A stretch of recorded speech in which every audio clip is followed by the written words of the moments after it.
Yeah, some paper. And all of the plans are up here for our 4 plans. Comprehensive plan, traffic transportation plan, Parks and Rec plan, and Buford Highway plan. There are 2 copies of each. So feel free to peruse these documents that we have. This is actually Brookhaven Innovation Academy if anybody's interested. Something today about that. We had a setback, a letter of recommended denial. And I'll talk about that if anybody wants to get into that. For the independent charter school. Let's focus on that. But for the purpose of tonight, what I really wanted to do is that we have some serious planning initiatives in the city of Brookhaven. These determine our 20 to 30-year time horizon. And hey, let me open this door. Come on in. Come on in. There's some waters on the back table.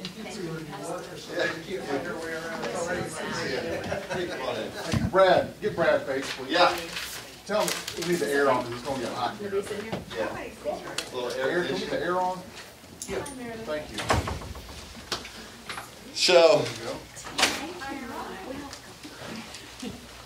there are waters up here. There's some blank paper, pens. And we have our plans around the table. The purpose of tonight's meeting was really all about talking about these plans. So we have 4 plans. Our comprehensive plan, which looks at the entire city. Our traffic and transportation plan, which you can understand what that looks at. Our parks and recreation plan. And our Buford Highway corridor economic improvement plan. All of these plans will determine how we utilize our budget, what projects we fund. And it's very important for us to talk about what's important as citizens to make sure that the things that are important to us are contained within this plan, and that if there are any errors in these plans that we know about them so that we can correct them. All these plans are set to be voted on September 9th, and with the exception of the comprehensive plan, which will be transmitted on that day, the Atlanta Regional Commission will actually review that plan. That takes 60 days, and then it comes back to us. If there are any changes or recommendations they make, we'll then adopt it once it comes back from the ARC. I have a question, a quick comment. For the parks plan, for the steering committee and for anybody else, next Thursday will be a meeting at 4 o'clock here for input from the steering committees and the parks people on the parks, specifically just on the parks plan.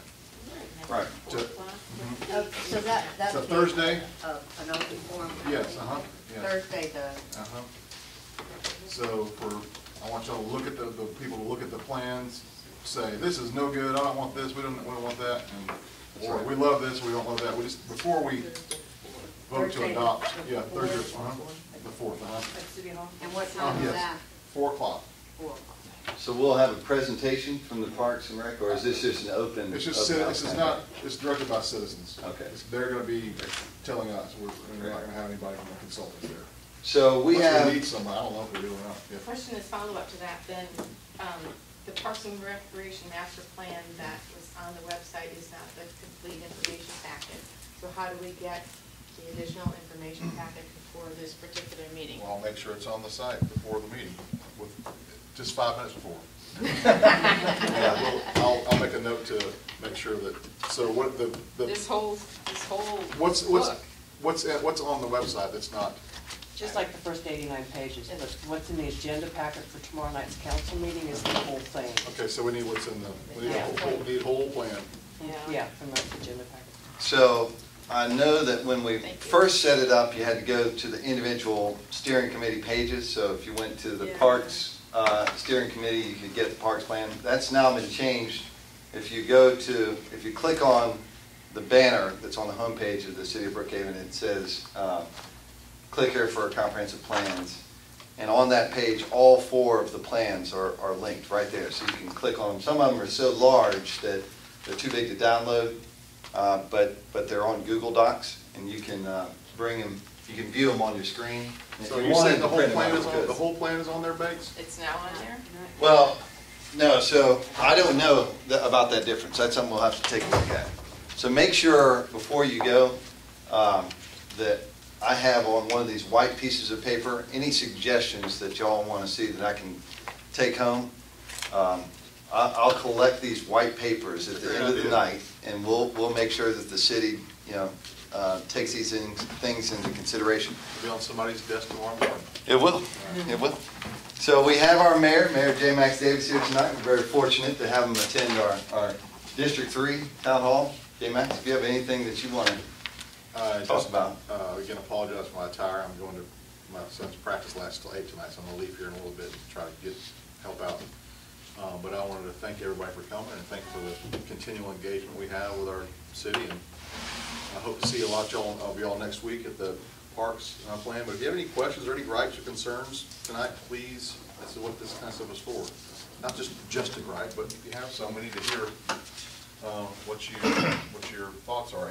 And again, it's so important to have these things to get citizen input, because I know what I want for some parks, but I don't have all the ideas, and Base doesn't have all the ideas, and there are lots of good ideas that we don't know about that we need to hear about. So we're glad that you're here, and we'll hopefully hear more from you.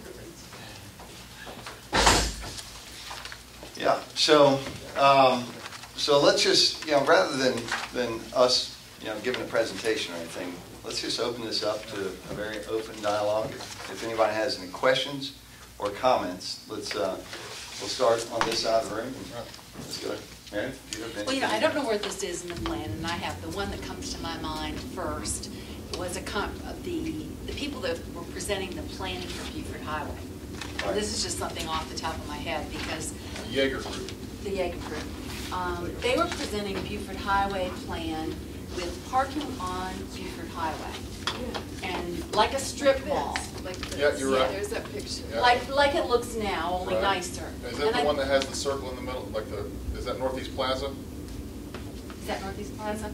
It's just a. Well, but you know Northeast Plaza. Redevelopment standards. Kind of, yeah, is that it, redevelopment standards? Yeah, well, that- Landscape buffers, right. Where we'd have a landscape buffer, but then here, like a landscape buffer between the street and the parking, but then you would have, going down Buford Highway, where you would have cars parked right along the street. And then there would be the buildings set back as they are now. And I feel that is kind of counter, if you go back to the LCI, which I realize this is not part of the LCI, we like the idea of having it more human scale, having the on-the-street buildings and the parking behind, so that it's a more walkable look.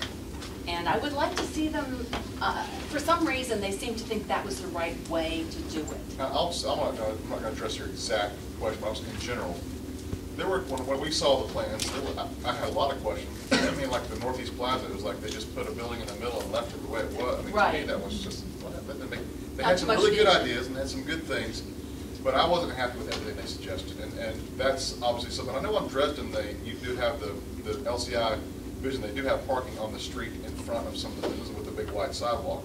I don't know if that's what they were trying to show. No, this is like a parking lot. They're showing a showing the So they're showing like a strip mall style? Yes, So they have a little landscape buffer and then the whole parking lot. Yeah, a parking lot. And then buildings behind It's that. on page 12. Street parking, I think people were okay with just one lane of street parking, but. Let me get some consensus. So does everybody like the overlay standards of bringing the buildings all up to the road and then having parking behind those buildings? Yes. Yes, there's Yes. parking and there's Yes. It looks, Dresden Drive is one of the pictures that are shown for this whole thing, and there's a reason for that, Right. Why wouldn't we want it to be the same on Buford Highway? because it looks good. Yeah. Well, while we're on that, what do y'all think about a road diet, narrowing the number of lanes on there? We've got 6 lanes plus a turn lane in the middle sometimes. There's One 6 of the lanes? recommendations was Buford to Highway? look at a road diet. You got 3 on each side plus the middle. The possibility of taking the outside lanes, reducing it. You've got 4 through lanes plus Can you the middle. explain what a road diet is? Road diet is reducing the number of lanes of traffic. So it's currently 3 going out of town, 3 into town, plus the middle section for turn lane. A road diet would mean reducing the number of lanes, taking that from what's a total of 7, taking that to a total of 5, moving the 2 outside lanes. That gives you the right of way where you don't have to purchase into that private property. But it will slow down the number of cars that, that can be a positive and a negative. That had to go to the state too. And it is a state highway, so we've got to get the DOT. And the statistics is about 20,000 vehicles per day? That sounds right. I don't know off the top of my head. I think that's already a very busy road at certain times, and once all these apartment buildings get increased, you're going to have more traffic, so I really think fewer lanes at this point might not be forward. That's good. One of the That's other excellent problems suggestion. that is now being created on Buford Highway because of where George Dot put, cars are doing UEs all the time, and so you're losing, you actually have 2 lanes now for quite a bit, because that 3rd lane, I'm staying out of it, because they're just going like this to try to get in and out of all the apartment complexes, because their entrance or exit is now not passable. Yeah. And so it creates a lot of extra safety hazards on that road. So you really are almost down to 2 lanes of good traffic flow right now.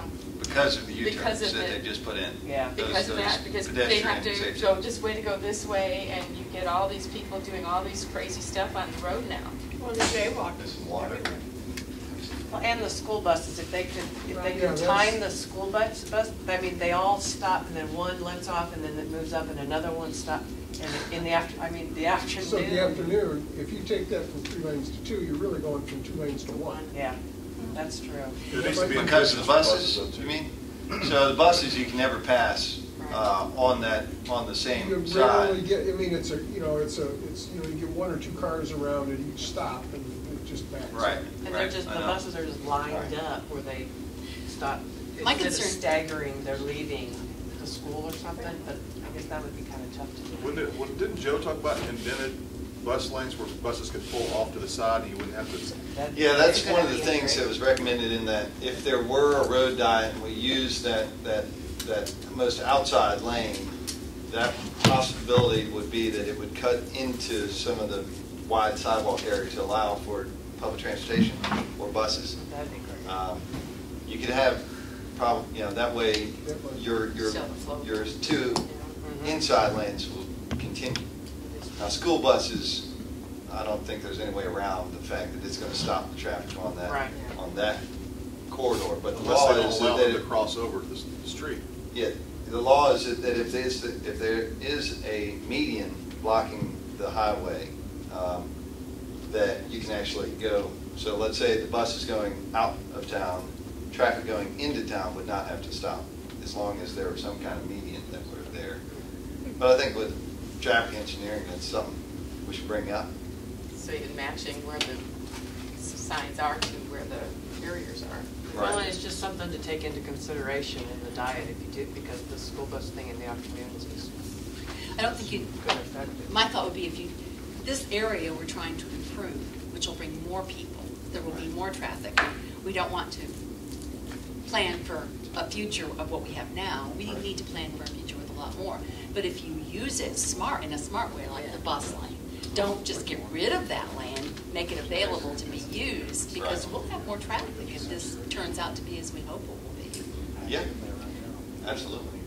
And 6 lanes is not necessarily bad if it's partly for bus parking or partly for, Just a Bike path. little tidbit fact that I learned about the study of the highway. The reason it's such a wide road with originally had no barriers was it was one of the 3 roads to escape Atlanta from a nuclear bomb attack. It Really? went away to the massive exodus. good luck with that. And now we have a CDC on it. Right.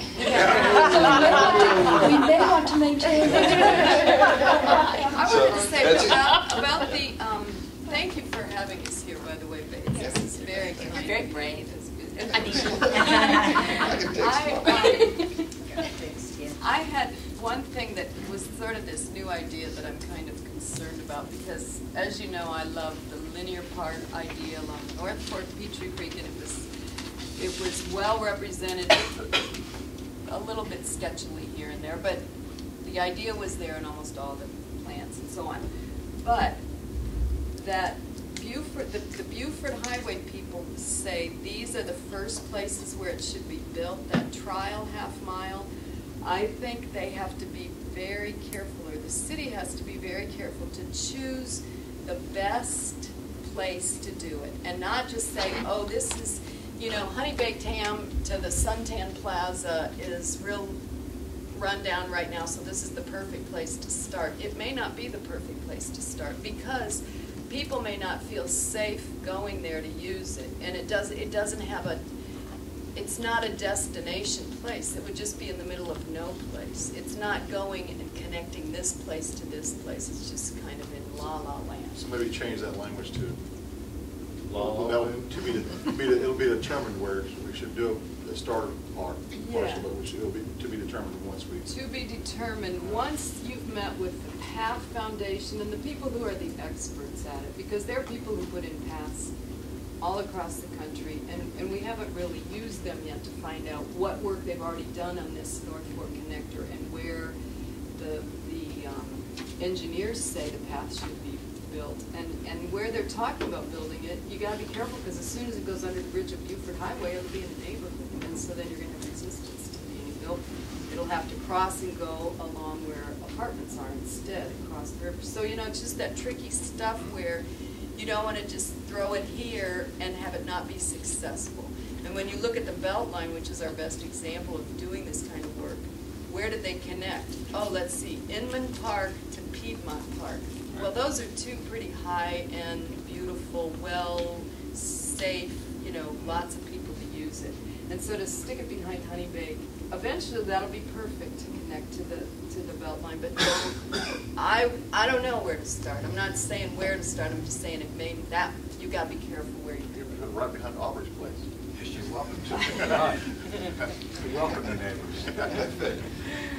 You know, maybe from Claremont, it might be from Claremont to Briarwood to connect cyclists from REI to go over to Claremont Road, and you know, there's a lot of apartments in there, and it might be safer. There's no homeless people living on the bridge right there. There's a lot of them around Salvation Army, so that would be one thing to look for. Denise, did you have something? Well, in just to continue about the path, I was looking at the Buford Highway plan today, or yesterday, I can't remember which, but I noticed there was the use of the term pervious, and it has a picture of a pervious trail from some other site, I'm sure.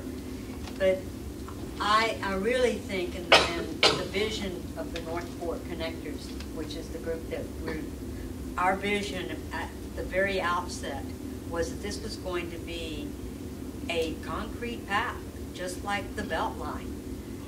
And if in making it, and that's not pervious, that's impervious.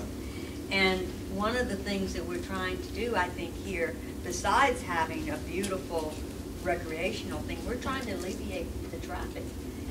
And if you look at cities all over the country that have fantastic bike systems, they've got real paths where real people can ride their bicycles to and from work, and they can count on it. I think that's a good point. I mean, that's just something that I defer to folks on, because I know that in Dunwoody, when they were doing their Brook Run and some other areas for their bike paths, there was a huge outcry amongst some folks that they were doing concrete rather than pervious. And so I think part of that was, I think we expressed sensitivity about, in a stream buffer, having an impervious surface is something that we're going to have to deal with our own zoning codes. You already changed it. The stream buffer ordinance allows for impervious surface for a trail. Yeah, okay. It's good.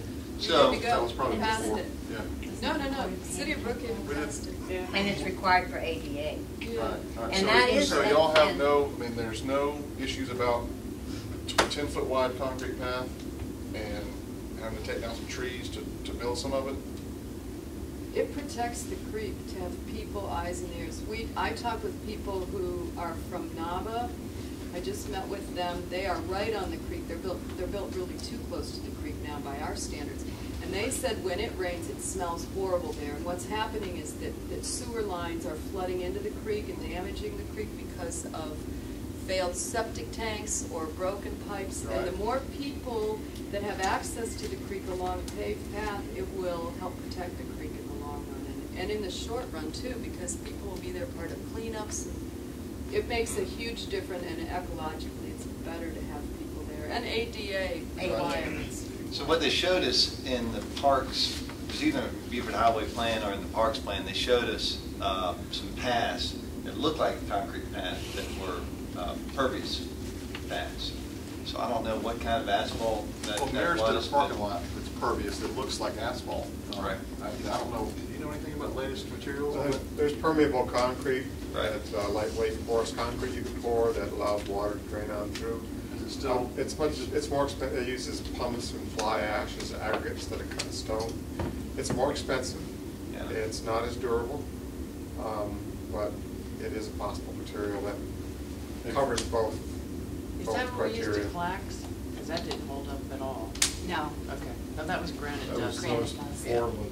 That, don't use granite dust. The other thing I wanted to show you, Bates, just That's to make pumice sure concrete. that this, for those of us in your district, this white center space is where they are saying for the next 20 years there won't be any bike paths through that area. There's no bike paths planned for that area. And so this is very concerning to me. It's figure 6.7. I think this was the parks plan. So where the most, down here is the most dense population. In the middle is medium density, and there's no bike trails at all for that center. Maybe we should have some of the consultants there to answer questions like that, because there may be a reason why they, Is I there- know the reason. what's the reason? There are 2 people in Drew Valley that said they didn't want to implement the plan that DeKalb County put forward. And I agree with them. I don't think what DeKalb County put forward would ever happen, because it goes through neighborhoods and people's backyards, and people don't want that. But that doesn't mean you can't have bike trails on more commercial streets or on commercial property. I mean, they should have figured out something for bike trails off there. So that white area is basically, looks to me like most of District 3. Yeah. You don't want your children on bike trails, do you, Bates? Yeah. Just let them on those sidewalks. They do so good. Let me poll the people that are here. How much support is there for multi-use paths, alternative transportation? How much what? How much support is there? Do y'all approve? Do y'all It in was favor number of one. this? It was number one for the parks. Yeah, Right. yeah, It was number it. one. By far. Just want to make sure. It's the least expensive thing to do, really, of all of them. Yeah. I'm a huge fan. I am too. I absolutely want to do anything to Well, you keep ain't people out of the getting car. So there you go. Just color this in green and we'll be Yeah. okay. All right. Now, Bates, is that golf cart or is that bicycle? I put on extra weight because of golf carts. I can tell you. So I need to get back on the bike. Another thing on this one, they put the South Fork of Peachtree Creek Trail. They have the North Fork and the South Fork listed, so they know it's different. And there is absolutely no portion of the South Fork of Peachtree Creek inside our city limits. So Right. there's some basic little goofy things there. That's in the parks plan, Parks and Rec plan? This is the, Buford Highway, no, transportation matrix. This is the final draft from, no, August 7th. It's page 4. It's in the transportation. Yeah. Transportation. And they also show North Fork Peachtree Creek Trail to be just a medium priority, and we think it should be high. And they don't even give a date of when they think it should start. Were these No all in date. the email you sent me? All right, so. Should we mark them on these? No, the emails, and listen, tell all your neighbors and friends after this meeting to please read through these things and pick up on problems like that and email them to me. That's just as good as being here in person and telling me about it so that we can fix it.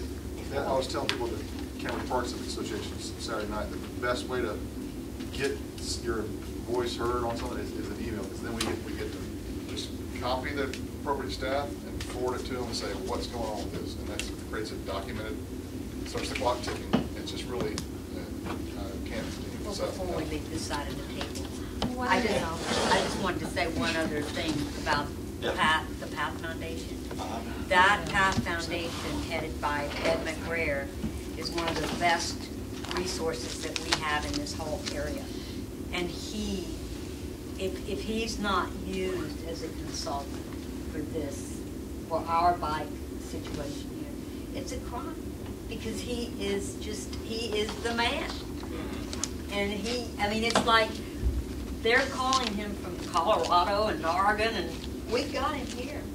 And I just think they've done the studies. And they've done the studies. He's free. They've done the studies. They're just waiting, and no one is. And they've got a plan in place. Does he? You've got a card, great. Yeah. But anyway, his name is Ed McBrayer. He's been working on this for over 20 years. And we're trying to kind of divide and conquer the responsibilities on this stuff. I mean, It's a lot of stuff. sending stuff to Marie is, she's got so many things. I So know. giving these, ideas to us will be helpful, because I can call and Brace can call this. Yeah. All right, You said what this- else on the, So you said to send emails. Who do we send emails to? so you can send them to me.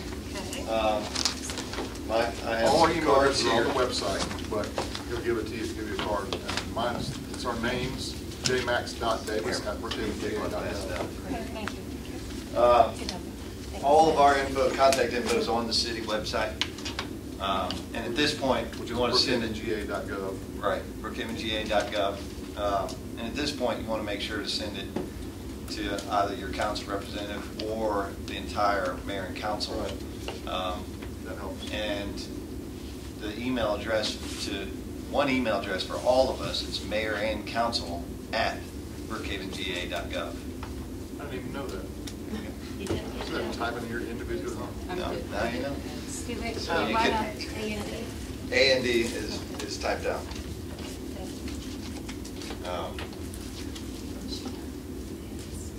So, and I do want to say, even after we adopt these plans, we can always still make changes. It's just, we've invested a lot in these plans. There's been a lot of citizen engagement in these plans, a lot of dedicated steering committees that help put together these plans.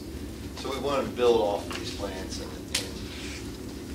it's difficult to engage the public and get people engaged, but this is important stuff. So they can do it on their own time, and we're always, at the end of the day, mayor and council are not here to try and influence exactly what we want to see happen. We're here to implement what our voters want to see happen, our constituents. I mean, with I've never wavered on that one. registered voters, are we? What registered voters? 71%, if I recall, the survey, wasn't it? All right, so let's keep moving forward. Any other specific things about these plans that y'all have?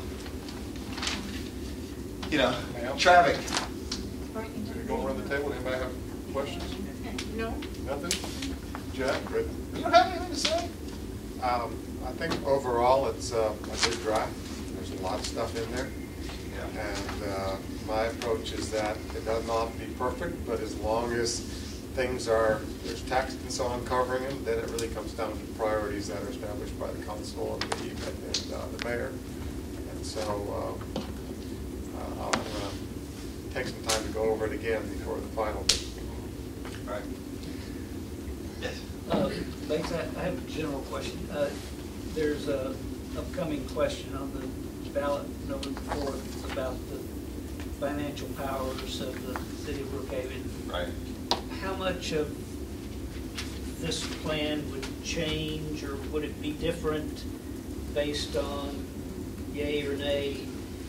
So you're talking about on November 4th, there'll be a question on the ballot for every voter in the city of Brookhaven that will ask whether or not the voters approve to,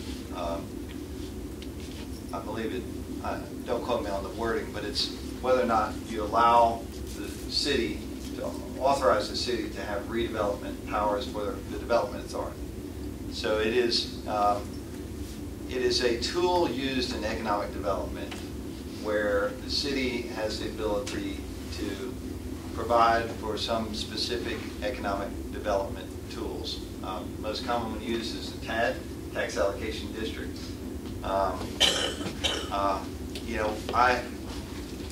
And I'll explain what the Tax Allocation District is. A special district you define that says, all right, here's the current value of the property.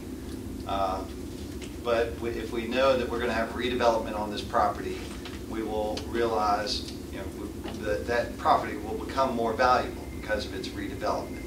And what you're saying is that for a period of time, the increased valuation in the property after redevelopment,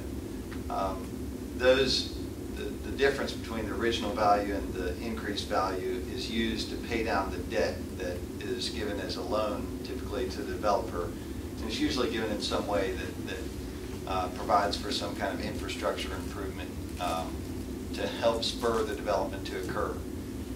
One of the biggest ones around here was town Brookhaven.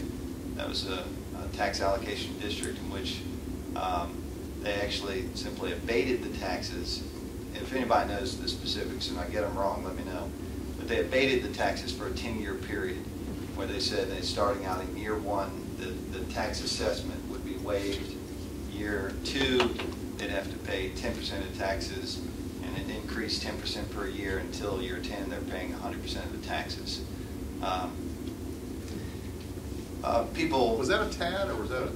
That was not a TAD. That's just a tax abatement. That's just a tax abatement. Tax abatement. Yeah. And that, does redevelopment powers, does that include that kind of scheme, the redevelopment powers? It does? So what, you know, I think everyone is a little bit confused about the specific powers that we authorize by this vote. And so we've asked the city staff to put together a information sheet that we can distribute to the public that explains exactly what people are voting on. As a city, we can't lobby one way or the other about how people vote, but we certainly can inform people and give them, you know, the facts of what they're going to be making a decision on. That's our intent. A similar thing is going on with the concurrent variance.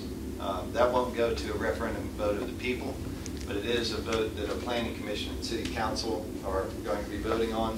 It came up at our planning commission originally either in July or the beginning of August.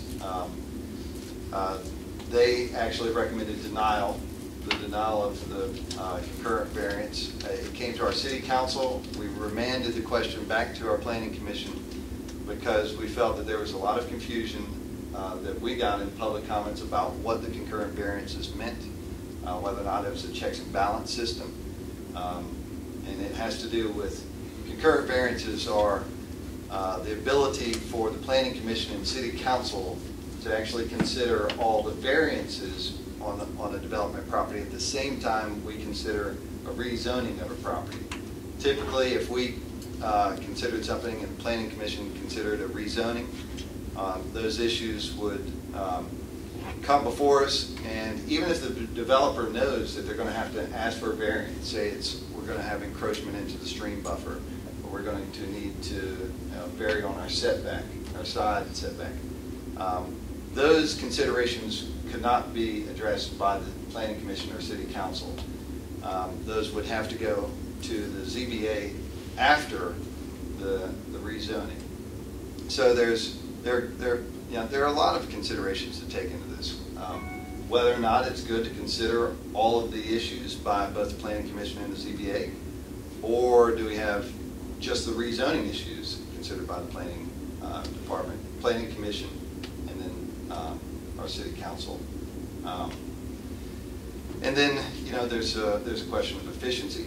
There's also the question of, you know, what happens if you have a rezoning where the vision of the people is expressed that you would never want to allow those variances to occur, and the city council is, you know, understands that vision, rezones a property, but then the applicant has the right to go to the ZBA, and then, you know, that could get approved, even though it was not the intent or you know, the consensus of the people at the time it was being rezoned. It kind of shifts the accountability to the elected officials. It does. I contend that the people most connected, or your elected officials, are most connected to the people.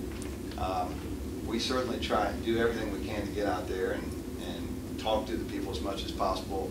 Typically when people have a gripe or a praise, it comes to the elected official just because they either know us or they find our information on the website.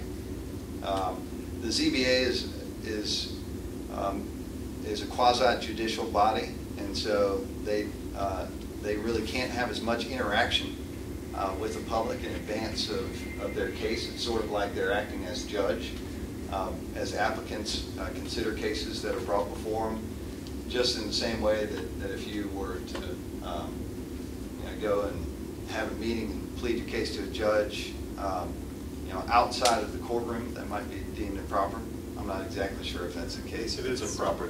Very improper. Very improper. You can't have an ex parte. So I think we follow the same rules for our We don't, CBA. that's the thing, we can't. But our council certainly can engage and talk to people and encourage it. We don't, that's one thing that's kind of opened my eyes about this as being mayor, is that we are not allowed to call or influence, or they don't really want us to attend the ZBA meetings. We attended the first one because we were so excited we had our first ZBA meeting, and then after that we were told you really can't be seen there because you can be seen to influence it. So what we get is phone calls about some kind of zoning issue. Don't do this, don't do this. We kind of agree, but we can't then call the ZBA and say, don't vote for this.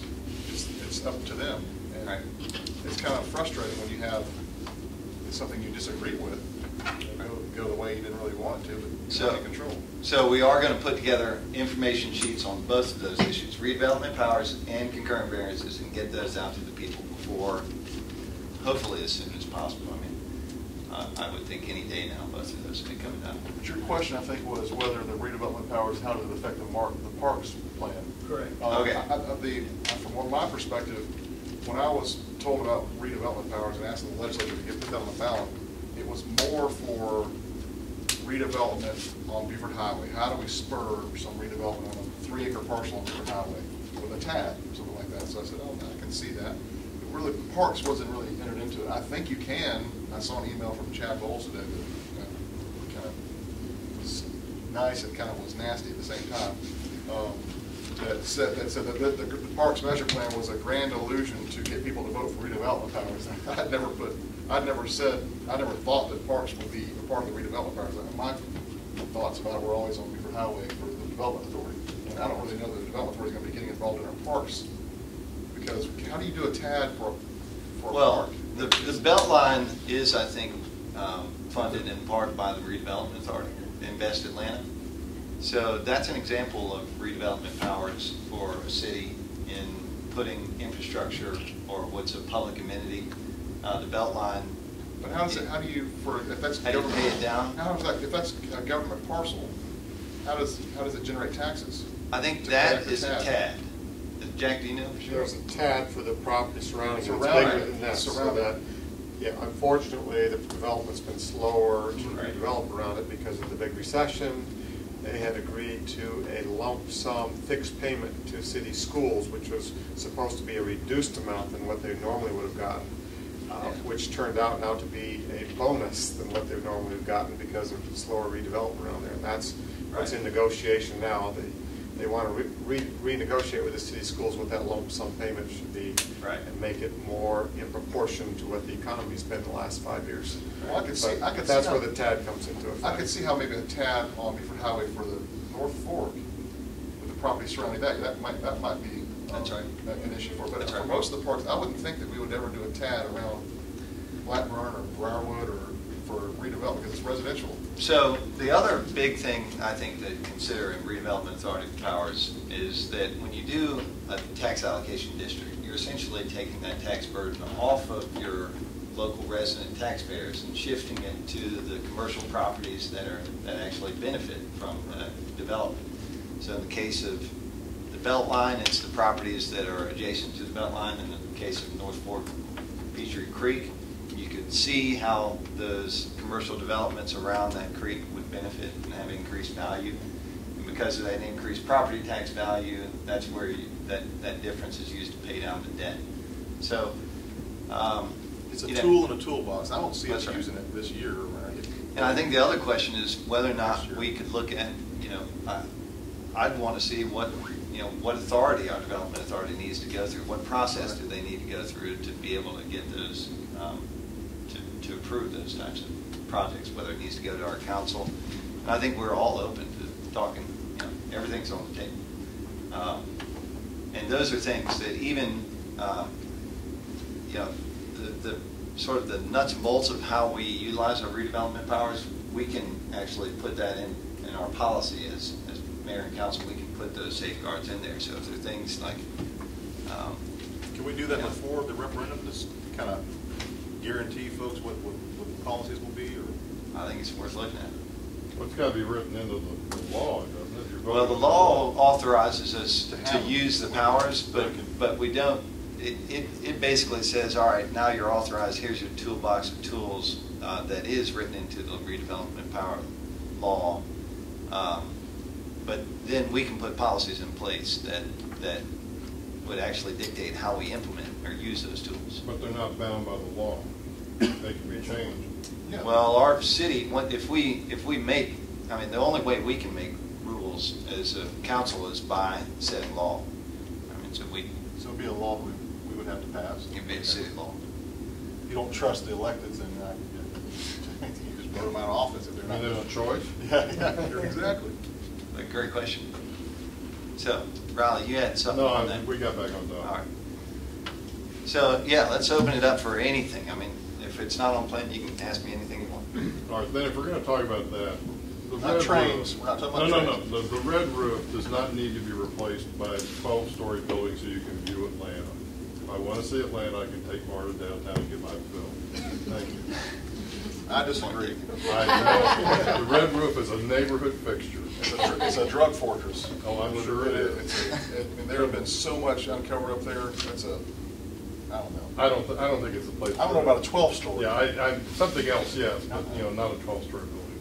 Yeah. So See a park. I tell you,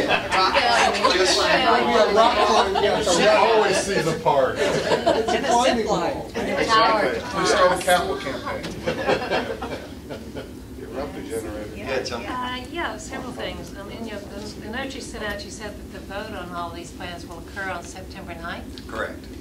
And then they'll be locked in, but with some flexibility, if I understood what you were The saying. comp plan has to be transmitted. The September 9th, the comprehensive plan, which is the one that deals with the entire city and really, that's the comprehensive plan is the one that is a 25-year time horizon, I think. But it is comprehensive of the entire city, and that one has to be transmitted to the ARC. They look at it after 60 days, then it comes back to us, and it is adopted. It's part of our zoning ordinance because it actually determines land use. So zoning cases, it becomes a legal instrument that attorneys will look at, and when they look to make an application to rezone properties, they'll say, well, does this fit with your comprehensive plan?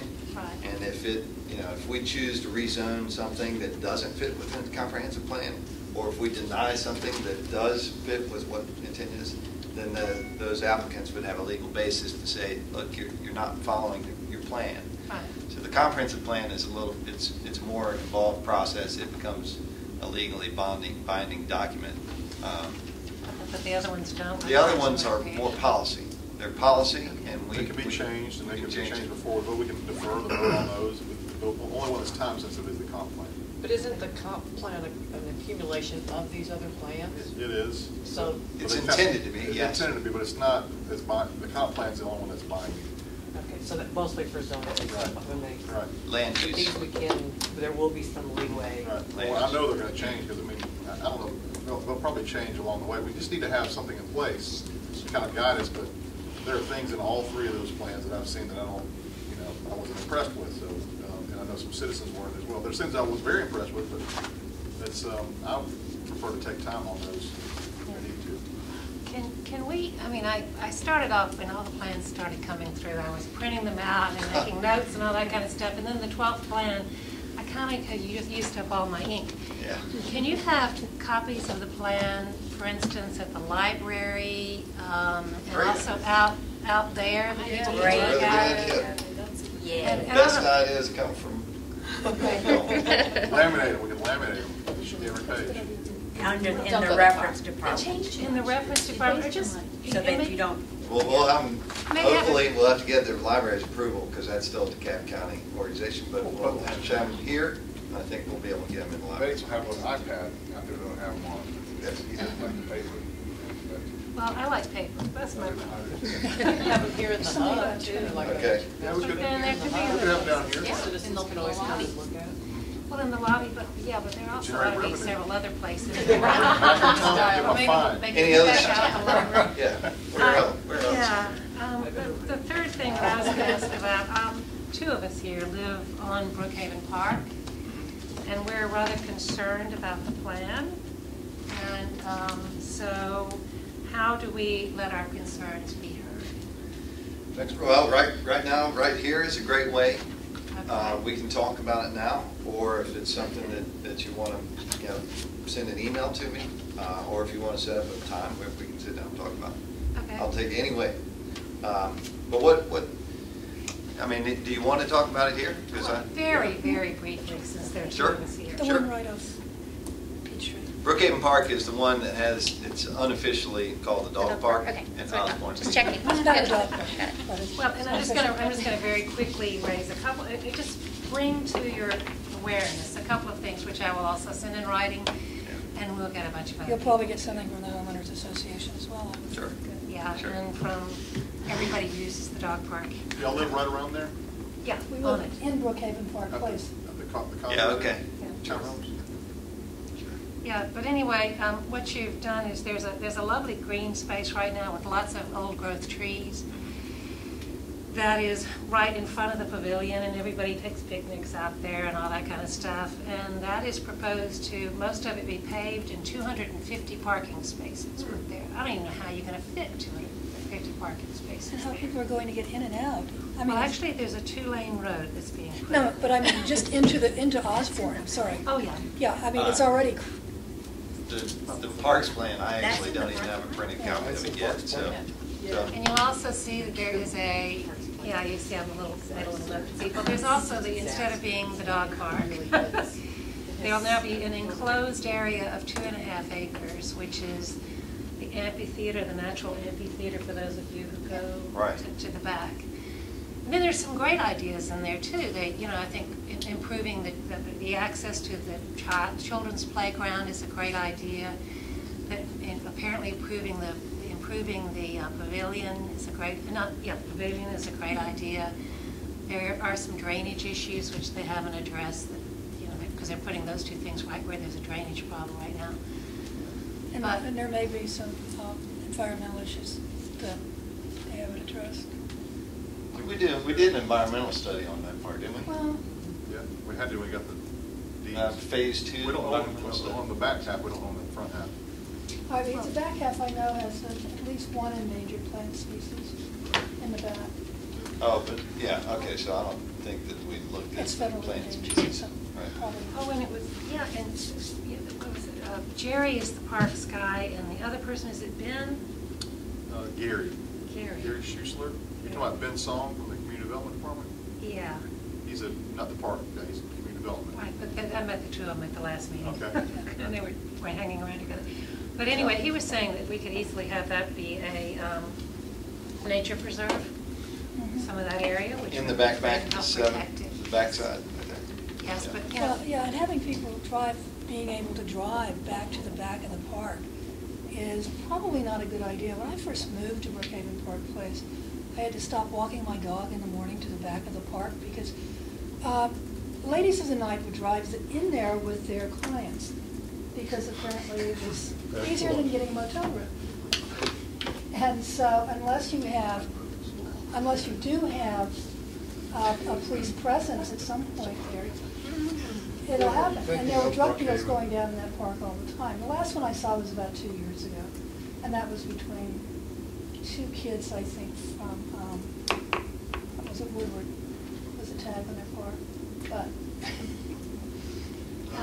I see that basement. Yeah. I think the purpose of the Fine, park is yeah. to get out and be walking and. As opposed to doing nature, drug not to deals, be yeah. Driving and.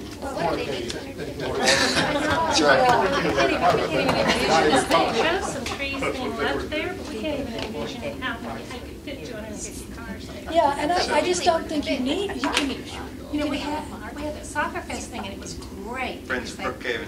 Well, how can I, globally, yes, I'm going to speak as individual Sue Binkert, but also as the PARC, P-A-R-C, which is the Park and Recreation Coalition, chair, liaison, whatever it is. And we just had our meeting last week and went over the strategic plan, spent a couple of hours going over the parks, just the Park and Rec strategic plan. And there are just so many issues that that crop up in that particular plan of omission and commission. You have, it's quite astounding how much was either left out or not included. And so there is an opportunity for a tremendous amount of citizen involvement and more information to be shared about each of the parks. The plan only actually gives information about 4 parks. We have, well, again, the number keeps changing depending 14. upon what, you know, what you use as Osborne and all this, but there are only 4, potentially 14 that have any kind of information. And you see now the quality of the information that was given on just that one park. So there is a tremendous gap, a lack of substance to the Park and Recreation plan. Well, you know, the plan is not meant to have a lot of substance. I mean, like this is not it's just an idea. Well, and so this is not something we would go, hey, we're going to do this. But it was supposed to be, I thought, a visioning concept. Right. And we didn't there are some good things on this, but there's some things that aren't. There are, but again, 4 out of 14 parks. The dog park. An enclosed area for you know, dogs, that's fine. It lacks. I'm just trying to caution you not to amount. put too much emphasis on specifics that aren't there or should be there, and specific, the commissions you're talking about, like this 250 parking spaces. I mean, that's just something we'd look at. They have some good ideas here. We'd say, no, that's not. Well, I understand that, but I'm just saying from a master planning perspective, right. It was supposed to be, to me, a vision of what was potential. And the other plans, yes, they had vision. The park plans did not. Tiny little scraps of vision and based not necessarily on good principles. And it's important for the budget, for you to budget. So that's why we're a little concerned too, because it's like, how can you budget when you don't have the information that you need well, to I can tell you forward. that. So one of the criticisms I had of the whole thing was that the amount of money they thought that needs to be spent and what they were budgeting and the facilities they wanted to, they were kind of suggesting was, you know, totally, to me, pie in the sky, never going to have this stuff. I mean, it's part of this because they're also developers, I guess. Exactly. And so, but, you know, especially when our number one thing is walking in parks and other. That's the cheapest thing. They They don't make any money off that. That's right, exactly. So there's this big disconnect between what the people have been saying they want and what was in the plan. Well, the plan is not final yet, right? But, yeah, Hopefully 250. never will be. Sorry, but We gotta have a final plan at I some mean, a time. final plan, but it's got a lot of work to bring it up It to. does, you're right. So, at the meeting on the Can I make one more 4th. point? Yeah, sure. On the one hand, I mean, I see there's a disconnect between the idea of trying to develop bike trails and bike paths so that people can be able to ride their bikes to work or to the MARTA station or whatever, and then taking part of open parkland and doing 250 parking spaces. That's just not right. It really isn't. If you need more parking spaces, which I would argue you really don't, there's a little section where people park badly because it's you know, it involves walking 20 feet less. Yeah. Yeah, I don't know what 250 spaces will be for. Because if you're going to have a festival, you're going to have the shuttle from MARTA. I mean, you probably need some parking. I mean, so it's not a. I don't. They heard a lot about parking in some other parks, and I think maybe they just put that in there. But it's, you know. But just in terms of all the parks, I mean, to take open land and pave it is just going against the entire concept of parkland. So, at the meeting we've got on Thursday, it's Thursday, 4 o'clock with parks, is Lois and Associates I'm going to be thinking about having them there now, so I can, you know, I want to hear. Because, you know, there may be some criticisms that there's a valid reason for why they put something in and why they didn't, but, you know, Yeah. maybe just things that we need to Well, know. and also to your point, I think that if you can get, particularly if you can get consensus with friends of Brookhaven Park and talk to them and have, you know, have your own vision, that you can come and say, look, this is the citizens' vision that we have, you know, why can't we put this into this plan? Yeah. I'd like to hear Yeah, they were the their ones answer who on did that. this for our name, you know. There's your trails right there. They forgot about the whole middle of the city. Right. Yeah, that's those. I think I did remember talking to them about that, and it was because, they said it was because of going through people's yards. I mean, like, Councilman Williams, Woman Williams had, and they had a trail going through her and her neighbor's backyard, I mean, within 30 feet of her. She's like, wait a minute, where did this come? So I just caution y'all to, we're looking at this stuff, we just got it. There are things we're not happy about, there are things we are happy about. Just crazy things, just trust us to recognize when things are crazy. And that's a crazy, you know, I don't see a need for 250 spaces at Brookhaven Park. I don't think Mage does. I see a need for some parking. Murphy Candler's a different situation because they're not having festivals, but they don't have enough parking for football and baseball games on the same day. They need some parking in some area, and they're going to have to capture, they're going to have to make some paving or do some graveling at Murphy Candler. But at that park, it's just a different, you know, you're in such a busy area, it doesn't make sense to try to shuttle 250 cars in and out of there for parking for anything. No, and Couldn't do it. It's Right, a one, exactly. it's a piece, it's a bit of calm in a busy Right. city, you know, Right. it's really nice. You know, it may be there, as far as parking, I just thought of this for Brookhaven. It is really scary coming from our neighborhood and walking over to that park because the traffic coming at you or at your back as you're going home, they're going 50 miles an hour or faster, and you are right, that sidewalk is right on the street. It is terrifying. And they didn't address that at all, but maybe that would be a good place on the weekend anyway to have on-street parking. Yeah, so That it's, you don't need that much. You mean on Osborne or Peachtree? No, on Peachtree. Peachtree. So part of the On the weekend. part of Yeah. the Brookhaven Peachtree overlay does have some sketch designs on Peachtree Road, doesn't it? And one of the things I think we will be looking at doing is investing more in that Brookhaven overlay, potentially investing in the Buford Highway overlay to get a design vision over there. One of the things that constantly comes up is how do we take individual property owners on the Peachtree Road area and create incentives for them to be able to assemble? Because we all, you hear over and over again, well, I love the dress and drive, you know, the shops, everything from Kaleidoscope down to the Malaya Art Gallery, and on the other side, you know, Valencia to Haven. But you can only do that with assemblage of property. And I've seen multiple occasions on Peachtree Road where we have individual property owners who say, look, we just want to do what we want with our property. We want to move our curb cut down so we can do it. But they do have vested property rights. Property owners have a right to do what they want with their property. Curb cuts, they can do. Well, the curb cut issue is certainly an issue that is used because people are unhappy with the vision that they've proposed. I don't contend that people are opposed to moving of curb cuts. People use the curb cut tool as a tool to prevent the development because they don't like the development that's being proposed.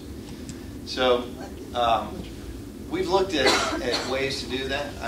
I mean, I'll tell you that you know there have been cases with the ZBA that you know have upset me within our overlay area, and so we're talking about ways that we improve on that. So things like the possibility of an urban design board, professionals who understand the overlay that can actually make recommendations, actually talk to developers in their own language to clean out the clutter of development and negotiate from a realistic standpoint rather than, and then have those filtered plans go forward to the ZBA if they're asking for variances. That's an idea that we're talking about.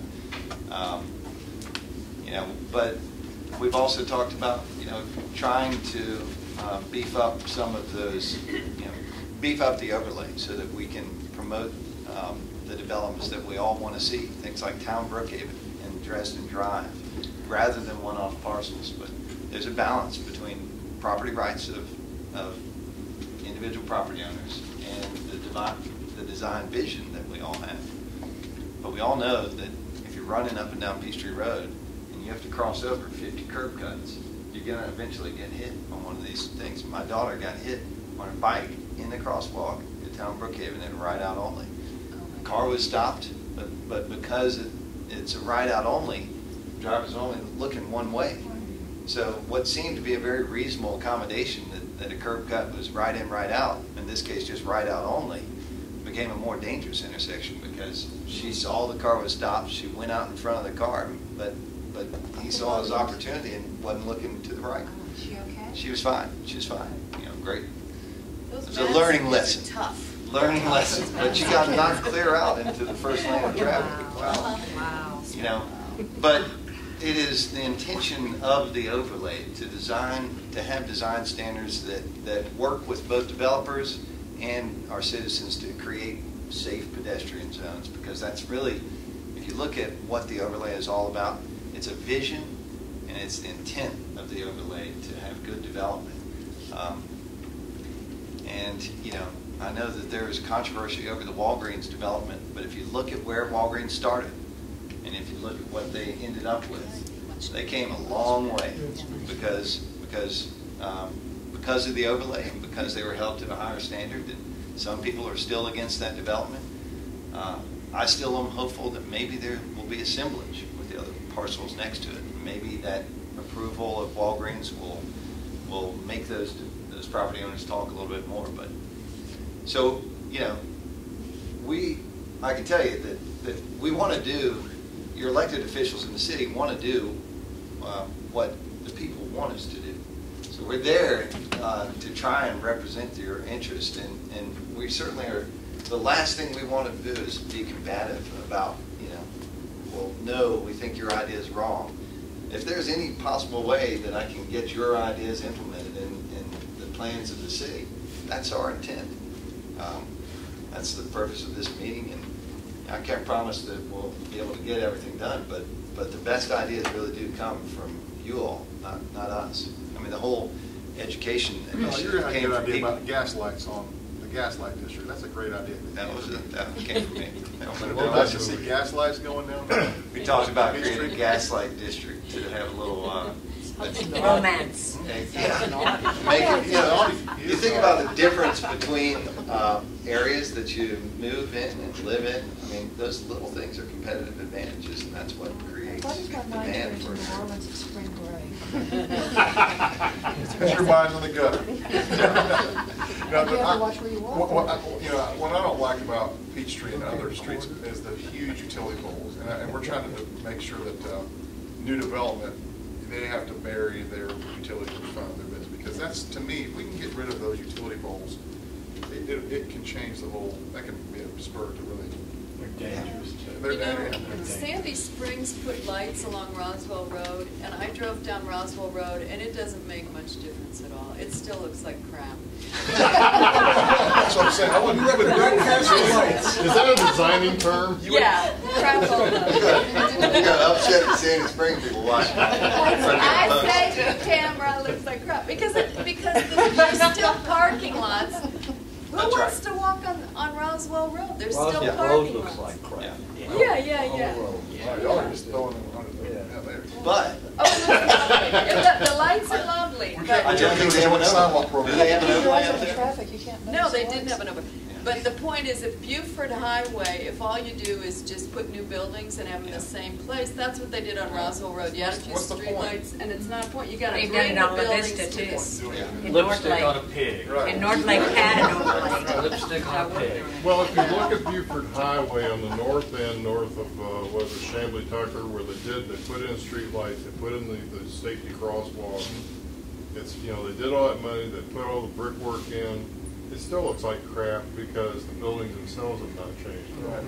But with economic changes, if it were a thriving economic place one stop up from Buckhead, then people would, the property owners, the commercial owners would have incentive to build a new restaurant, and if it was required of them to build it on the sidewalk at the street and put the parking behind like was done on Dresden and the rest of the LCI, it would look wonderful. Yeah. And people would walk there because it would be safe to There are walk developers there. talking about doing, because I've talked to some about, converting some of the notorious complexes. Would you be interested in buying the commercial strip in front of? Oh yeah. I said, would you put it up front on the street, like have the parking lot? Oh yeah, that we wouldn't do anything but that. That's the kind of bites we're getting on this kind of thing. Now, and I do think Buford Highway is the right place for having economic stimulus there to spur that redevelopment. So redevelopment powers, I think, are a good use on Buford Highway. I'm not so sure that they're an appropriate use for Peachtree Road when there's such demand. But the biggest difference that I think that I see with redevelopment powers is that it shifts that tax burden from the citizens having to pay for all those infrastructure, linear park improvements. It shifts those burdens onto the commercial or the affected property owners that are right next to it, who see increased value in their properties because of the benefit that that the redevelopment, whatever that economic stimulus is paying for. Well, wouldn't the linear park be owned by the city? Yes. Who would own you all would own the land, right? Right. The city would own the land and maintain the land. Right. And the commercial property would benefit from having. Being next to To a it. town, the commercial property adjacent to it. Yeah, they benefit from being next to it, and Yeah, that's what Ed McBrayer can help with too, of figuring out if it should go to a land trust first, where the property owner would get benefit and have it all put in a land trust first. And then he knows, I don't know all that stuff, but he knows all that stuff, how to do it. Yeah. Another thing we were talking about is MARTA. This is another big one. MARTA is just put out their RFQ, request for qualifications for developers to redevelop the Brookhaven MARTA station. That development is slated to start probably sometime in 2016. And so after the RFQ comes the RFP. Once they find out they weed out people who are not qualified to bid on the project, then those people who are qualified respond to the request for proposal. They'll be making those proposals based on the MARTA charrettes that took place. There was a report that MARTA generated. I think do we have a link to the MARTA charrettes on our website? I'm sure we do. If we don't, there's a link at betterbrookhaven.com. .org. betterbrookhaven.org, which is .net. Been a while. Let me Google a a Better Brookhaven, all one word. A Better Brookhaven. But you have a question? But it's because then we could go off on other things. yeah, you can. But just FYI, those keep an eye on that project. Basically, that is it has a lot of redevelopment potential, and we're talking about how we work in partnership with the CAB to make sure that the citizens' interests are addressed, because the only card we hold, it is MARTA property, they own it, they can redevelop it. The only card we hold is our rezoning authority, and then any variances that we would be able to give. So that's our ace in the It hole. was kind of a Mexican standoff with that charrette at the beginning. Remember when they? Right. They said go ahead and rezone. We don't have to consult you on anything. No, you did. We're kind of, we smooth some things over, but it'll have some input now. .org.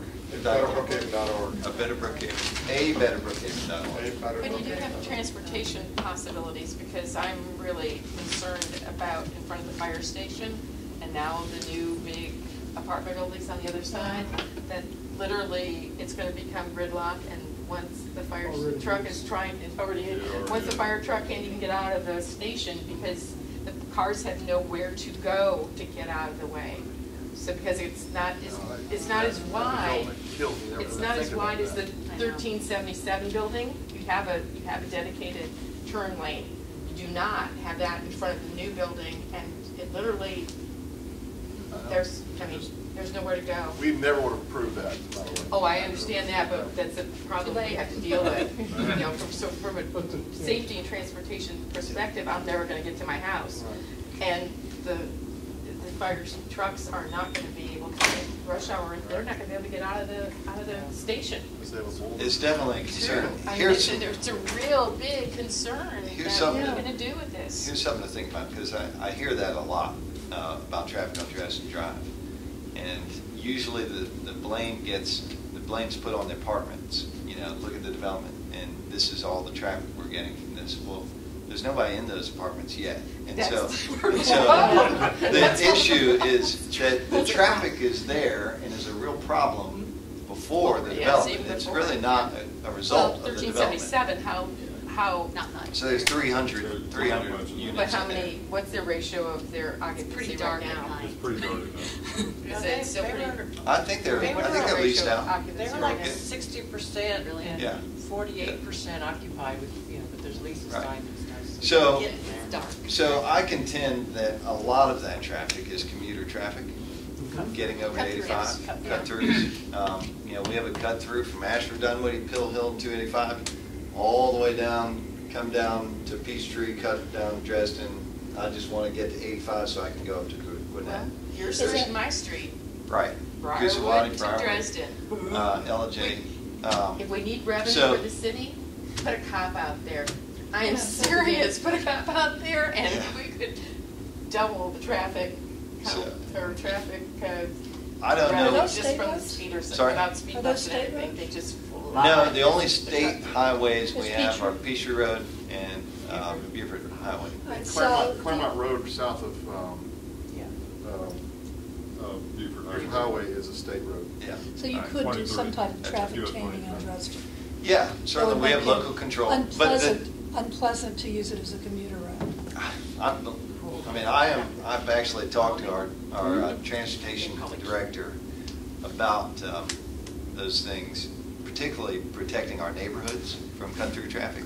I'm 100% behind you. I do not like the idea of cut-through traffic coming through neighborhoods. But we'll have to come up with solutions. What can we do about it? I mean, they're cutting through the Kroger. And the other one is Brookhaven over to East Brookhaven. Oh, yeah. I can't get home sometimes because of that. It's hard, it's really, we've gone round and round with Public Works and police about what you can do. It's just, you can put some signage up, and there's some things you can do and you can't, but it's really hard to stop people from, you know, driving. If they're cutting through the Kroger parking lot, how do you get them to take all That's the way this? you I was gonna stop for milk, but I decided not to, so. Right, you know, there's no way, that's impossible. Yeah, it's just, I think you should put the street lights or the stoplights where there's like a 10-minute sit. But if you're a resident, you get a special button. You can, you know, they'll give you like 3 is there an equal protection issue there? I have a question one more question on the MARTA redevelopment, because, and I may be all off on this, but it seems as though they said they look at this area and say, we don't need all that parking. They're not considering reducing the parking. They'll go to decks. Okay, but not reducing it. Yes, they're gonna reduce the parking dramatically, because if you've ever gone there, there's probably not more than 15% of it that's ever Right. used. I'm just picturing It was designed, but it was the end of the line, so that they expected all the commuters from the north end to come.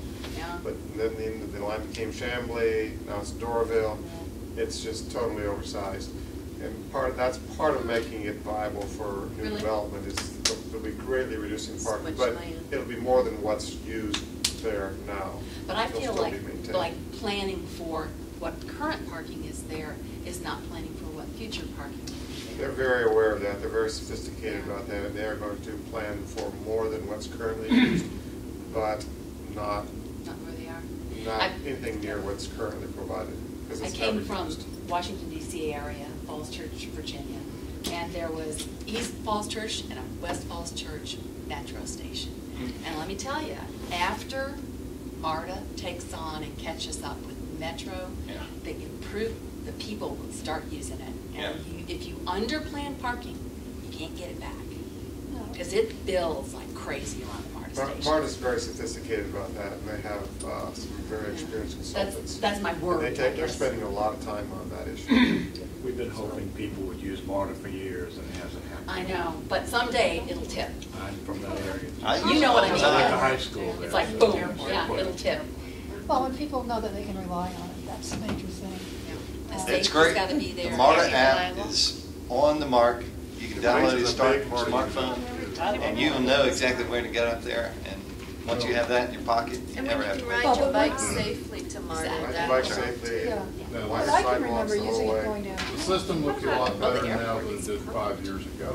Oh, that's wonderful It for was the really airport, except skanky for getting 5 to years the ago. international terminal. You had a question? Crappy. Aubrey, hang on. You know, all those tons of apartments and all over in Dresden and all, do they have their own parking decks or something? Yes. It is. Yeah, they do. Okay.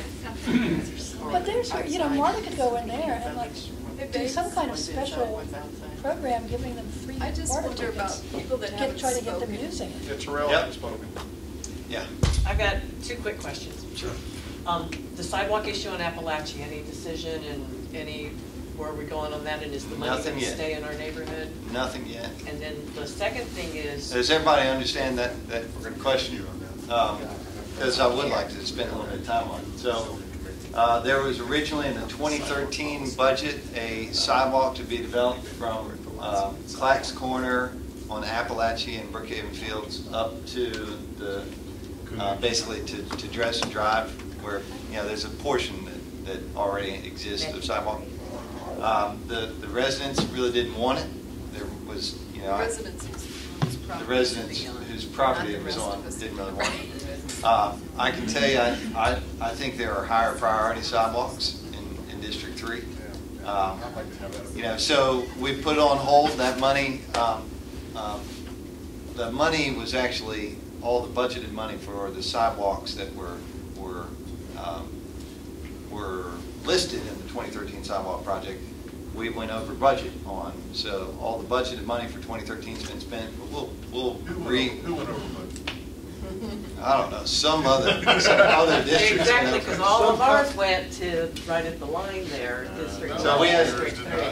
We had Pretty a much, we got 1 block for a street. Windsor Parkway was a big Yeah, that was really was a big exciting. cost, but I can tell you that really did benefit the majority of the people in Linwood Park.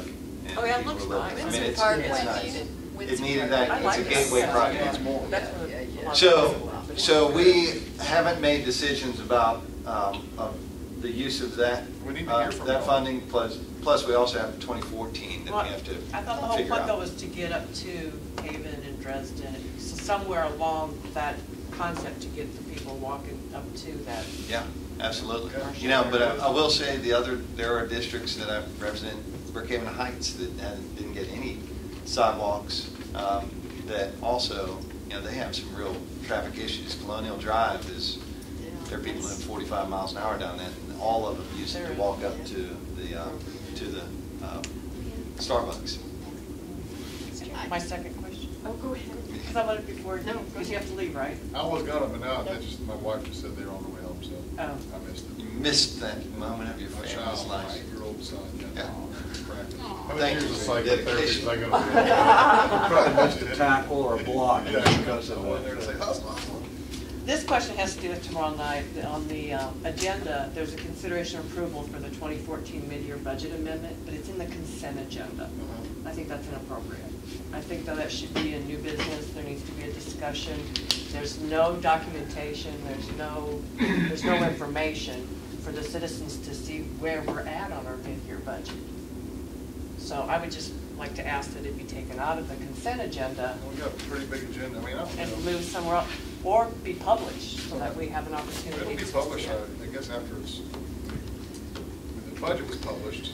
So, We'll see. this is our second approval of the 2014 budget. We first approved it in June or July? July. They do budget adjustments now, and then we'll have to do we have a final approval? Final We'll approval. start off next year in this November, December. So, do we true We're up our talking about, budget? what we're talking about doing also is changing our fiscal year from, I think, is it July 30, do you know, July 31st, is it now? I think we're January, It's January, December. December. Okay, I think we're about Calendar. going to the changes to July, July. time. That was the option we had at the beginning. was Oh. doing it. So we're thinking about changing that, because the way our revenues come in, a good portion of our revenues come in September, October, November, and that's just,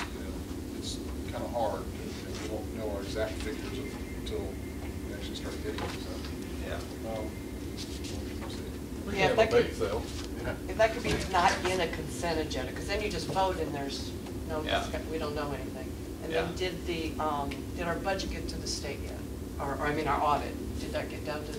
I know it's been complete going our on for a audit? while. I know I don't know. if not now, it should be soon, because I know it's been going on.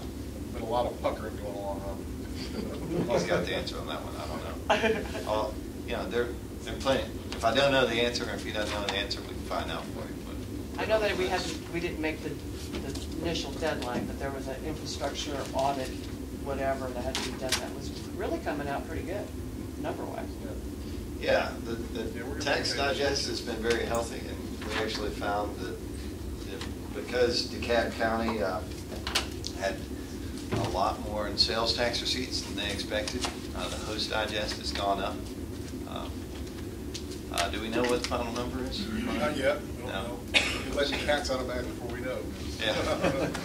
That's the host But money. indication is that we think that we may have more. Host can only be used for capital improvements, you know, non-operational things. But And I had some questions about tourism today. Why do we have a tourism guy? yeah, Well, because your tourism money is restricted to be spent on tourism. You have to use tourism dollars for tourism things. So putting people in hotel rooms. You gotta have somebody to do it. We can't take the money we get from motel and spend it on anything we want. You have to have it go towards tourism things. So 40%? yeah, it's restricted just like host is. So But I'll you tell can you. do it for like, touristic attractions, like festivals? festivals, Right. yep. Okay. Festivals and things of that nature. I was meant to ask y'all. I was very, very, very nervous about Soccer Fest, and we had a lot of planning. I mean, a lot of over planning. I wanted to overdone because I said the last thing I want is drunk people in the yards of the people who live around it and trash everywhere and police problems. So they got extra police. They cleaned up pretty well. From what Fabulous. So that was when you That talk was about good. this parking spaces. To me, that was 14,000 people there, and there was nobody parking there. That shows that. So I want to make sure That was the day MARTA parking lot was full. Yeah. That day it was full. I want to make sure that the neighborhood is We're gonna want comfortable more with of events of that type, as long as they're policed and clean and done well. Because we'd like to have some. So It was No, it was really well done. No, it wasn't loud, but that, I want that's to the wrap point. it up with a couple other. Say one thing about that. I did an open records request for the ridership that day on MARTA, and they normally get around 8 to 9. There were 800 to 900 extra cats in and out of Brookhaven that day. So that's how many people Yeah. took MARTA that day. It's It's pretty significant. I guess they could. Tap your card. Yeah, you you just just tap have to your cut card. your card. So there were 8 or 900 of the people Yeah. that went there that day. All right. It was an extra volume. We have one more question. I'm big on Just, festivals, so I want to have festivals. And you use it. Just to comment on, I don't know your name. Sue. Sue. Denise Johnson, Sue Baker. Yeah. You know each other. Something that you said earlier about these plans being a vision for what, and I'll have to say, to find out that somebody could actually go to that amazing space in Brookhaven Park and say, let's put some parking spaces here. I mean, yes, I know it doesn't have to be implemented and everything, but I'll have to say for myself, if the company that did that has made a mistake like that on such a beautiful asset that we have, I'm saying to myself, what else have we done? I'm sorry, Jenna, that's just what I feel. I'm feeling that. I'm feeling, that's huge.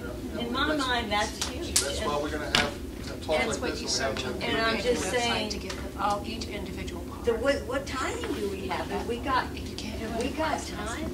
Yes, we do. Okay. We have time. Okay. But like I said earlier, correct me if anybody knows. Really? This Is the link wrong? plan is the one plan that's required to Is the be link wrong? transmitted by a certain amount of time for us to have it implemented. The state has to send it back. The other plans don't have to clear state approval. So I want to take as much time as we can. Okay, let's do it, please, because I mean, I'm just looking at that and I'm thinking, that's So, hot. we did And there's- Doesn't say what I didn't understand in the comp plan. They have those sections where it says transportation plan will go here. Search for parks master. But doesn't that have to say something before you send it to the state? What's going to go there? I think Still the nothing. 60 day, I have to get, It's different than the other one. Maureen knows exactly the answer to all these questions. I think that the 60-day comment period might be the time where you can. I'll take a look at it. Can I have this? Insert those things. Is it this? Just Is scratch it out my these Japanese part. things? No, Because no, this is it's Parks and Rec. Oh, I did. It's why I like do a where dog they park in say the Japanese time garden. frame of when things should be done. Keeps it quiet. You have to have the key. You need your brush. Is that what's going to go in that insert? The comp plan is fine, but it's where they insert. All these can stuff be in the changed as back. well. Anything in these plans can be changed at any time. You know, in my mind, that's what Marie explained to me is that the steering committees and the comprehensive plans, once they get done, they'll come to you and y'all make changes based on what you hear from citizens and what y'all think as well. So it's all, to me, it's a guide for us. There are some things in it that I do like. They may have made a mistake like that, but they did some other things well as too. So, and I like hearing this type of stuff. I hadn't seen this. I haven't looked at it close enough. But it's obviously. You need a magnifying glass. Well, I mean, it's very small. It doesn't look like you can fit 250 cars there, but you know, I guess they think you They're can. very small cars, really. So, I was just stress people not to think that it's final, it's done, and it's these things that you don't like and you don't like and I don't like. They don't have to stay in there, and we don't have to. We vote on it, and we actually will fund it. So there's no plan that's going to tell me in 10 years if we had something there that was not beneficial to our park system to say, I'm going to vote for that anyway because it's in the plan. We're bound. And zoning is a different issue, and the comp plan is a different issue.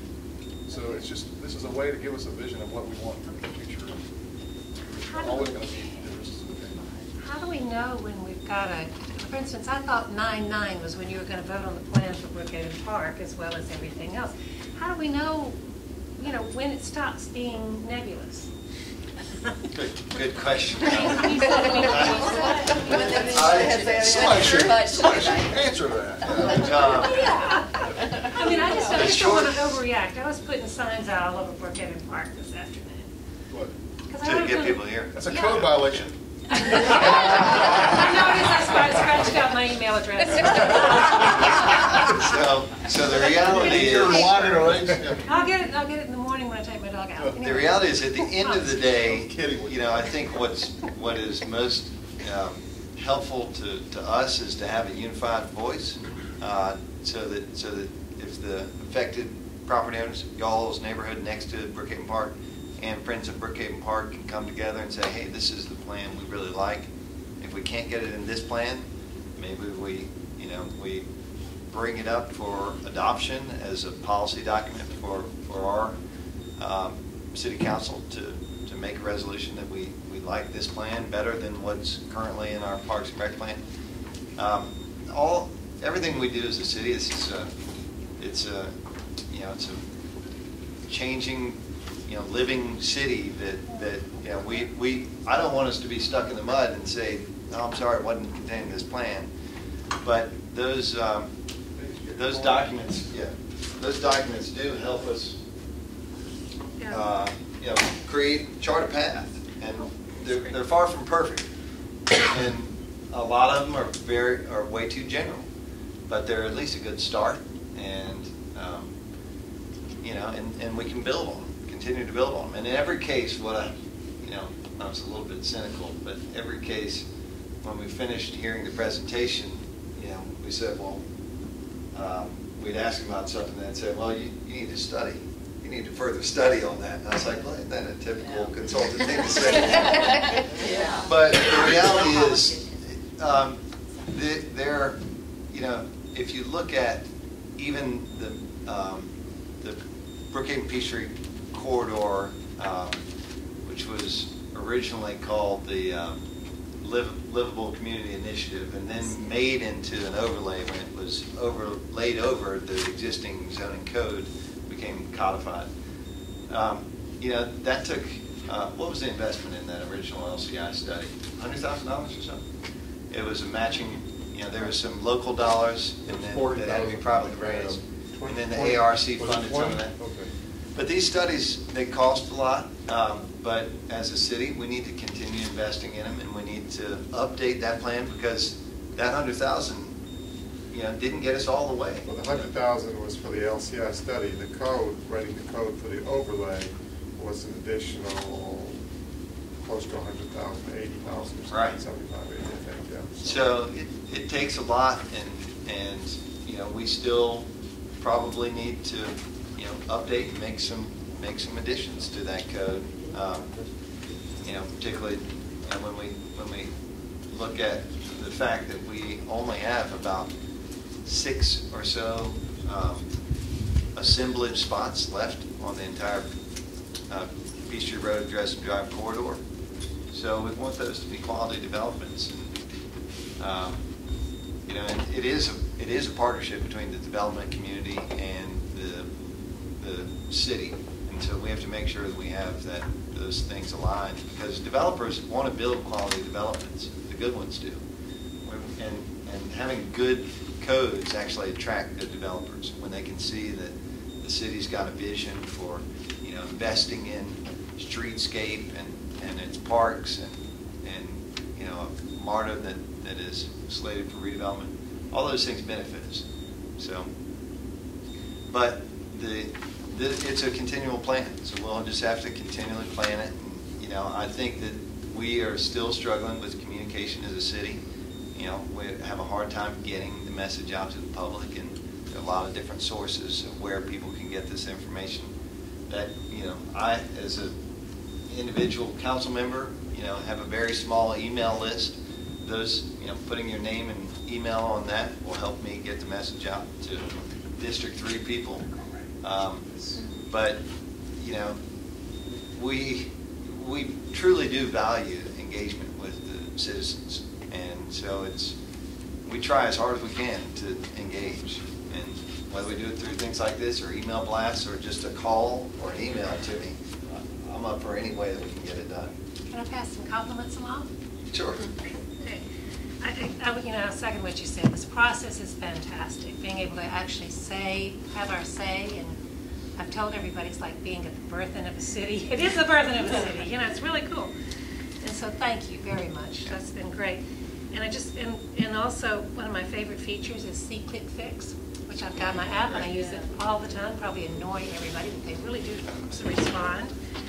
And they're doing a great job with the maintenance on the parks. And somebody gave us, I hear they were donating like 20 full-growth huge trees. Friends of Brookhaven Park.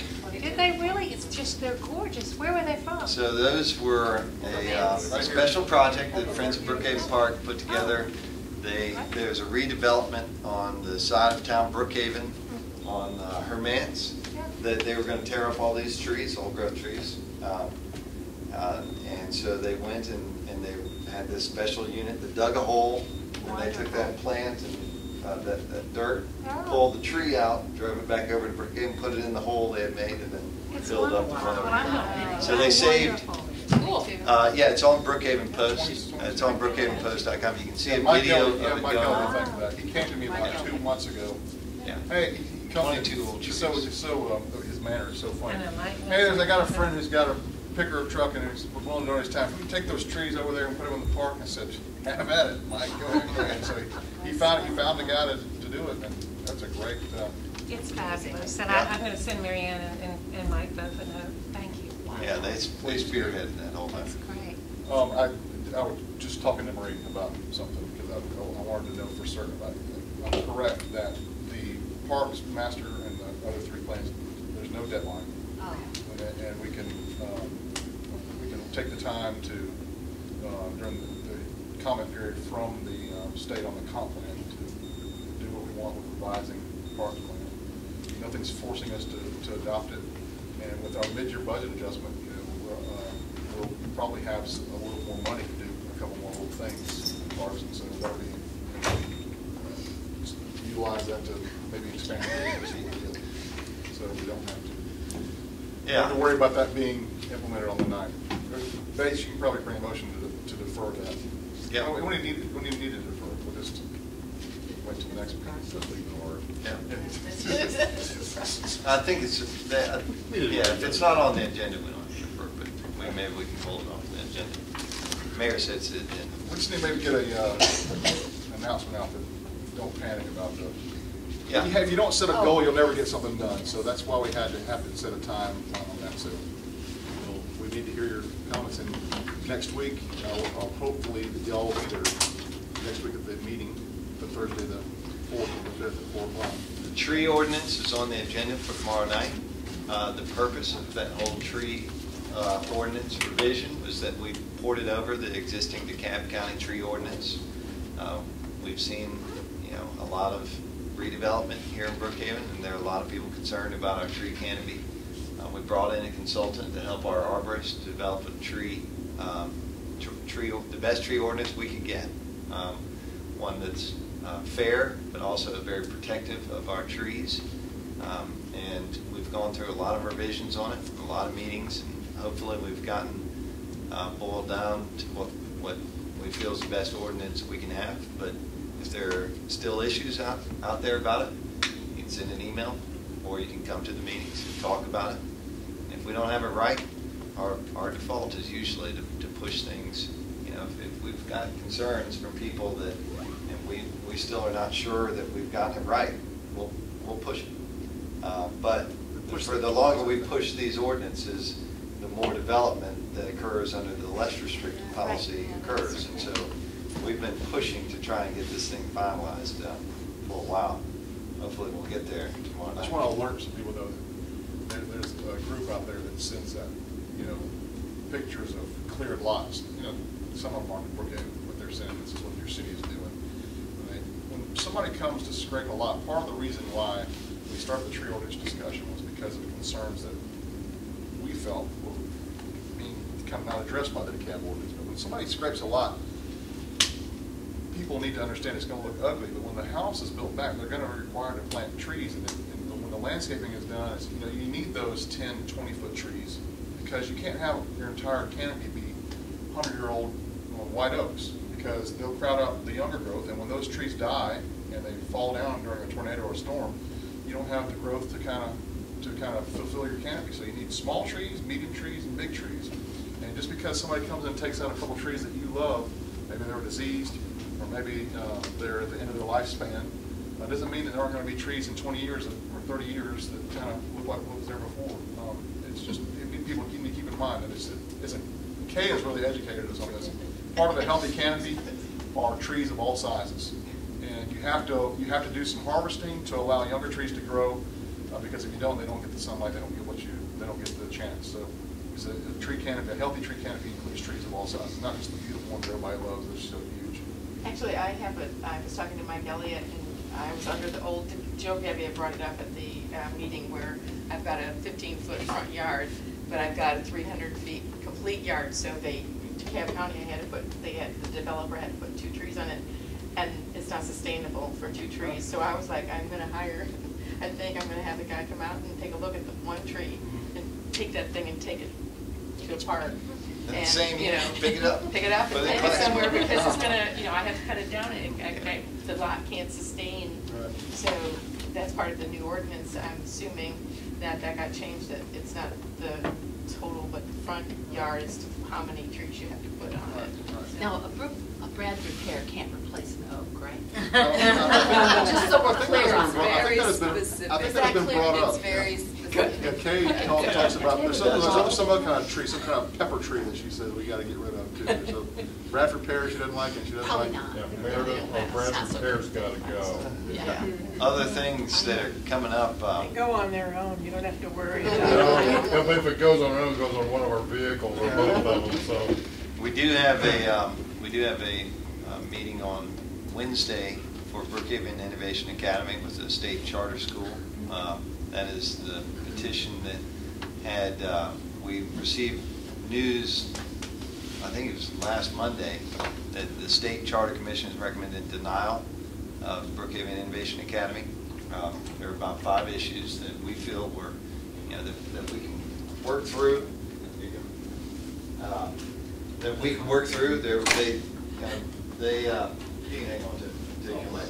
He's going home. That door, whether we get the school approved this week or if it's postponed, we're going to ask for more time to work through the issues that they've brought up. And if they approved it on September 17th, we would be happy. But even if we have to move it to get approved next year, we're dedicated to making sure that we have good education options here in Brookhaven. We feel it's a fantastic charter that has tremendous support from the business community, from citizens, and when you look at disadvantaged children who really don't have a good public school option, and you say to those parents, or the parents look at the school options around DeKalb County, and they say, well, why can't my kid go to that one that's successful, that's rated A?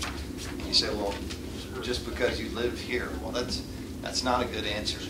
And this school is really intended to embrace the disadvantaged kids, particularly on Buford Highway, and get them into high-skilled, high-tech jobs for the future. And we believe that we've got a good petition to be able to do that. So we'll get there eventually. It's our hope that we get there this week or next month. That's another good idea, Why did the state? That's his basis.